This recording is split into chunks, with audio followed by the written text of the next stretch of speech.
बीरबल की खिचड़ी। एक दफा शहंशाह अकबर ने घोषणा की कि यदि कोई व्यक्ति सर्दी के मौसम में नर्मदा नदी के ठंडे पानी में घुटनों तक डूबा रहकर सारी रात गुजार देगा, उसे भारी भरकम तोहफे से पुरस्कृत किया जाएगा।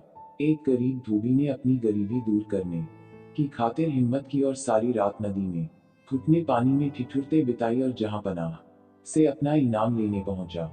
बादशाह अकबर ने उससे पूछा, तुम कैसे सारी रात बिना सोए खड़े खड़े ही नदी में रात बिताए? तुम्हारे पास क्या सबूत है? धोबी ने उत्तर दिया, जहां पनाह मैं सारी रात नदी छोर के महल के कमरे में जल रहे दीपक को देखता रहा और इस तरह जागते हुए सारी रात नदी के शीतल जल में गुजारी। बादशाह ने क्रोधित होकर कहा, तो इसका मतलब यह हुआ कि तुम महल के दिए की गर्मी लेकर सारी रात पानी में खड़े रहे और इनाम चाहते हो? सिपाहियों, इसे जेल में बंद कर दो। बीरबल भी दरबार में था। उसे यह देख बुरा लगा कि बादशाह नाहक ही उस गरीब पर जुल्म कर रहे हैं।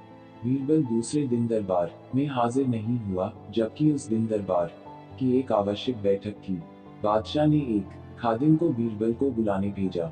खादिम ने लौटकर जवाब दिया, बीरबल खिचड़ी पका रहे हैं और वह खिचड़ी पकते ही उसे खाकर आएंगे। जब बीरबल बहुत देर बाद भी नहीं आए तो बादशाह को बीरबल की चाल में कुछ संदेह नजर आया।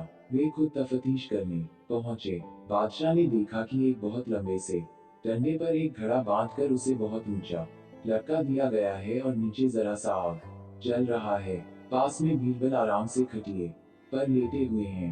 बादशाह ने तमक कर पूछा, यह क्या तमाशा है? क्या ऐसी भी खिचड़ी पकती है? बीरबल ने कहा, माफ करें जहां पनाह, जरूर पकेगी, वैसी ही पकेगी जैसी कि धोबी को महल के दिए की गर्मी मिली थी।